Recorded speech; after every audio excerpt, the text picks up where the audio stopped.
Hi everybody and welcome to my bedroom. Today I'm going to film a Q&A video. I'm going to answer some questions that you guys have sent in. Thank you so much to everyone who sent in questions. I'm a little bit overwhelmed with how many got sent in. So I've chosen my favourite ones. I'm really sorry if I don't get around to answering your question, but I am going to do future Q&As, so maybe I'll answer it then. And there are also some questions that I've already answered in a Q&A over Christmas time. So I've got my Q&A questions on my laptop here because I'm that organised. I'm going to see how many I can get through. A quick run through for people who don't know me. I'm Paige. I study physical natural sciences at the University of Cambridge. I've just done my first year and I'm going to answer some questions, so you'll learn more about me in this video anyway. Okay, so the first question is, what is the food like at Jesus? How much are the meals at CAF? So CAF is the Jesus College cafeteria, for those who don't know. The food at Jesus is actually really good. I thought I was a fussy eater, but I don't think I am anymore because I literally like everything they serve. So basically you walk into the cafeteria and they usually have 3 mains options, including 1 vegetarian. There's always sides you can have, desserts as well, and it is quite pricey. We pay a kitchen fixed charge each term that everyone has to pay of, I think it's £180 a term, and then you have to pay on top of that approximately £3 per meal. But the bonus is you don't have to spend time cooking for yourself each day. You literally rock up to CAF and in 5 minutes you have your food on your plate ready for you to eat. It's just so quick and easy to do, which is why I do like being catered at uni. You can self-cater at Cambridge as well though, all the colleges have kitchens. The next question is, what is the nightlife like at Cambridge? I actually really like it because I'm not like that wild student. I hate packed clubs, like I hate them. They're really not my scene. I get really claustrophobic, I don't like it. So kind of empty clubs are kind of my thing, so I suppose Cambridge nightlife fits the bill really. There's 4 clubs in Cambridge, I want to say. Like, it's not dead. The students at Cambridge are like any other students. They obviously enjoy going out and having fun. Some clubs are known for playing like cheesy music, but I actually quite like all the cheesy music, so again, it's a thumbs up from me for that. A common misconception is that the nightlife is non-existent. That's not the case. Don't have too high expectations, but also there is a little bit of a nightlife. The next question is, how often do you go to formal hall? So formal hall is a 3-course meal where you get your food served to you in the college hall, and it's like a separate thing from your cafeteria. So the cafeteria is the really casual thing and formal hall is the thing where you get dressed up, you wear your gown, and it's £7 per person, which is actually really decent. And I love going to formal hall. I've been quite a lot. I think I went 10 times to formal hall in second term. And considering terms are only 8 weeks long, that's more than once a week. Because it's always like, it's someone's birthday.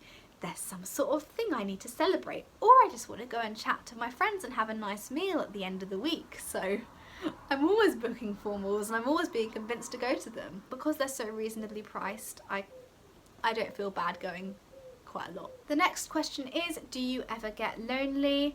I think this question has come about because in a lot of my study with me day in the life type videos, I seem to be by myself studying for a lot of the time, so fair comment.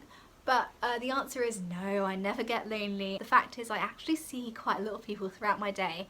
As a sciences student, I spend a lot of my time in lectures or labs or supervisions. I have a lot of contact hours, so I'm always around other people on my course. So even when I'm learning, like in labs and stuff, there's people around to chat to. I've always got company, and because obviously I'm living in a staircase with lots of other people, there's always people to socialise with, and it's really important to make time for your social life at uni. However much work you think you might have, it's always important to be chatting to people to maintain good mental health really. So the next question is, where is your favourite place in Cambridge? This is a hard one, and yes, there are lots of really nice parks that I like walking or cycling through in Cambridge, and loads of lovely picturesque views, lovely architecture in Cambridge, but I think my favourite place has to be the Roost Cafe, which is the Jesus College Cafe. I didn't really discover the Roost properly until my second term, and then I was like, wow, this place has it all. It's a great place to socialise, it's a great place to study. They do amazing coffee and amazing millionaire's shortbread. and it turns into a bar in the evening, and it's the best college bar going, in my opinion. The Roost is amazing and it's definitely my favourite place. The next question is, do you play a musical instrument? I started playing the clarinet when I was 10 and I had lessons for many years up until I was 18. I played the saxophone as well, and I think it wasn't the lessons I've enjoyed most with my clarinet, it was playing in my local youth band. Playing music with other people, it just makes it so much fun. Do you feel the support system for students at Cambridge is good, or could it be better? I think it is really good. When I arrived in Freshers Week, they had all the freshers sat down and the college told us all the different places we could get support if we needed it, because obviously at Cambridge it's a very intense academic environment and the students are definitely going to be more susceptible to stress and mental health issues, so there's always support for that. My friends are a great support system at Cambridge as well, and we all just kind of band together. There's welfare officers, there are tutorial advisors, there are director of studies who are all there to support you if you need them. The next question is, how old are you? I am 19 and I will be 20 in December. And the next question, what career path do you want to take after you finish your degree? Do you see yourself doing a master's? And I thought I'd update you with this because, you know, I'm my usual self, who knows what I'm doing. So I want to do physics A, physics B and maths as my 3 modules for next year, with the view to specialise in astrophysics in the 3rd year, and then that will complete my bachelor's, and after that I haven't quite decided yet. So I could do a master's, again that would be doing my 4th year specialising in astrophysics. There is the option to go and do a PhD and kind of get a career in astrophysics research. The idea of that is quite exciting. But I've been doing some research into the astrophysics job market and it doesn't seem great, to be honest with you. Like, I looked it up and there was some stat like only 30% of people who get a PhD in astrophysics actually manage to find a position in astrophysics after their PhD. And after your PhD you tend to have lots of temporary positions until you finally settle in one permanent position. It seems quite tying as to, like, you have to take what you can get and you don't have much choice in where you're working. The idea of it sounds really exciting, but it's just, you know, do I want to be going to all that effort, all those years of studying for that PhD and, you know, not even getting a position in astrophysics after it?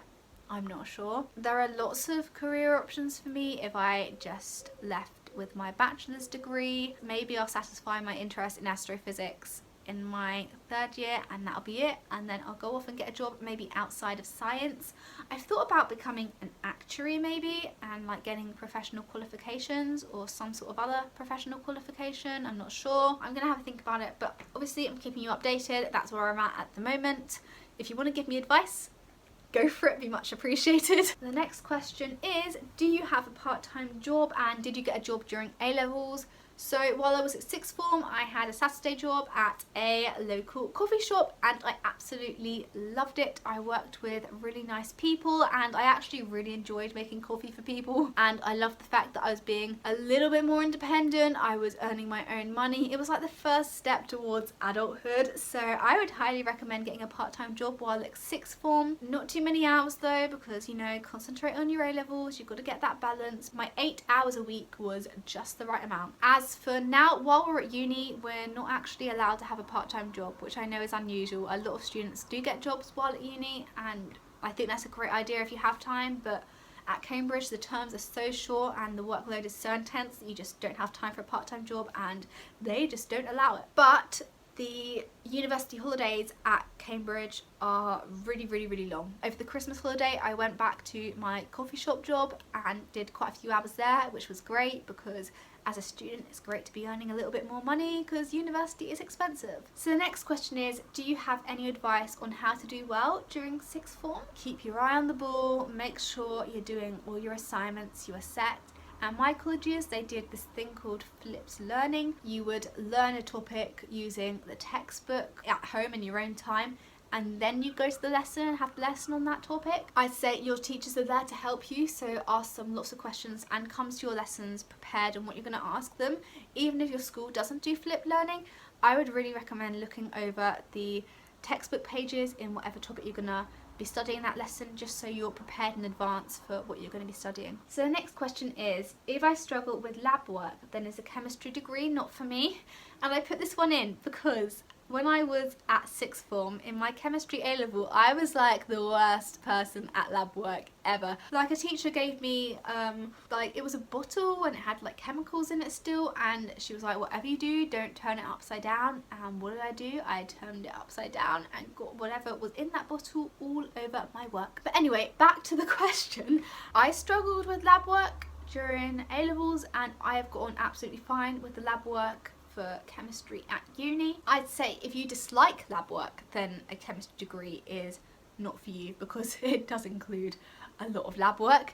But if you struggle with it, I feel like you can learn. The next question is, who are you living with in second year? I'm going to list names. You might have seen them in the vlogs. If you haven't, you'll probably see them next year, because they're all going to be in the same staircase as me.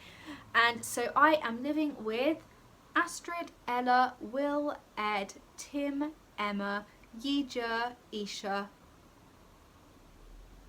oh no, and me. I thought I'd forgotten someone there, and like, I was feeling terrible. Next question is, how do you survive uni when you're shy? As someone who is quite shy, or was quite shy, I used to think that when I was talking to people, that they think that anything I said was weird. I used to think, oh no, they might not like me, oh, it's better I don't say anything.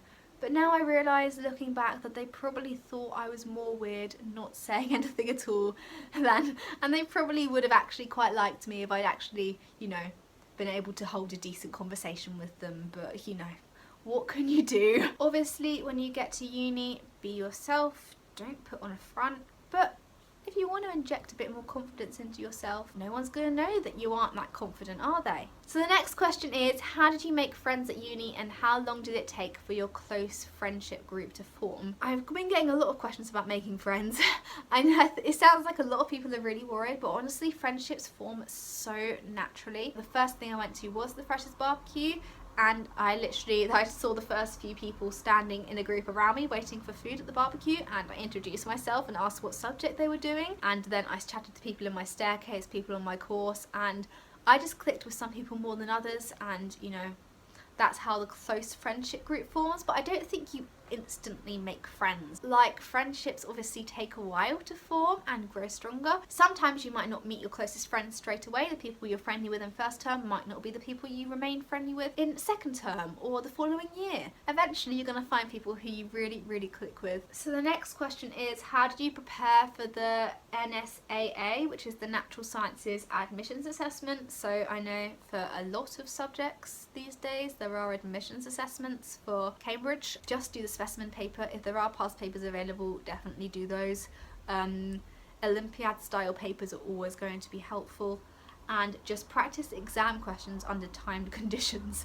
Seriously, timed conditions is the one thing that, oh my god, the timings in that paper. Just be strict with yourself as well. If you have to move on to the next section, just move on in that paper.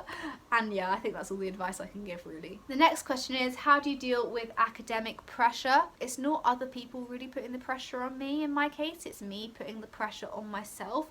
I've always had this real drive to do well. I set these really high goals for myself, and yes, it does make me feel pressured sometimes, but sometimes I just have to sit back, take a deep breath and think, if this doesn't go the way I want it to, it is not the be-all and end-all. There are always routes forward, and there are much worse things happening in the world that people should be stressing about rather than, you know, a result in an exam. The next question is a quick one. It is, how tall are you? And I am 5'4". Well, actually 5'3.5", I think, but I always round that one up. And it's average height, 5'4". People say I'm short, and I'm like, no. I am average height. Next question is, do you exercise while at university? Do you think it's possible to exercise while at uni? Last year I did ballroom and Latin dancing, and I did that quite a few times a week, so I actually was exercising quite a lot in my first and second terms. Third term I barely did any exercise at all. Unless you count cycling, to and from lectures. Actually, I probably would count that because I was usually running late, so I was cycling so fast that actually it was probably quite good exercise. Over the summer, I've kind of been going to legs, bums and tums classes with my mum, and I've been enjoying them, and I've been getting more into getting a bit more healthier, and fitness has been becoming more of a thing. I've got my hula hoop and I like to do that every day, so I want to get an induction at the Jesus gym and kind of go there, even if it's just once a week, because I do want to stay fit. I say that now and I probably won't, but I'm hoping that this video holds me to it. So, you know, be much appreciated if you could all periodically message me being like, Paige, have you been to the gym this week? Okay, and the next question is, how do you stay focused for a long time on studying? I find I will get very distracted if my phone is anywhere near me, so I usually put my phone to a side. Also timing myself, because A, the timer is on my phone, so I can't go on my phone, and I feel like timing myself just makes me focus, you know. It makes me think of exams and that makes me stay focused for longer. However, quick note, it is only healthy to take regular breaks from studying. Otherwise you're just gonna burn yourself out, so do take regular breaks too. Have a coffee with your friends. Next question, this will be quick to answer. It's, do you have a boyfriend? And the answer is no. So the next question is, what was the hardest of your 4 first year subjects? So in first year I took physics, chemistry, maths and earth sciences. I found earth sciences the hardest, or I thought I did, but then I got the best mark in it out of all of them, so who knows, maybe I just put more work into it because I found it hardest. I don't know. Not much more to say really. I think it's kind of personal to everyone. I just found earth sciences hard because it was like identifying rocks and recognizing things under the microscope. I just found that quite hard to get to grips with. Next question is, how do you deal with stress? So sometimes I get a little bit stressed. You might have seen in my exams vlogs I seemed a little bit stressed, and yes, I was stressed. When I'm stressed about a deadline or about revising for an exam, the best thing I can do is actually revise for that exam, and when I'm doing work towards it, it just makes me feel better because I think I've got less to stress about now because I'm doing this work. And if I've got a deadline, I'm like, I've got less to stress about now because I'm making a step towards sorting things out.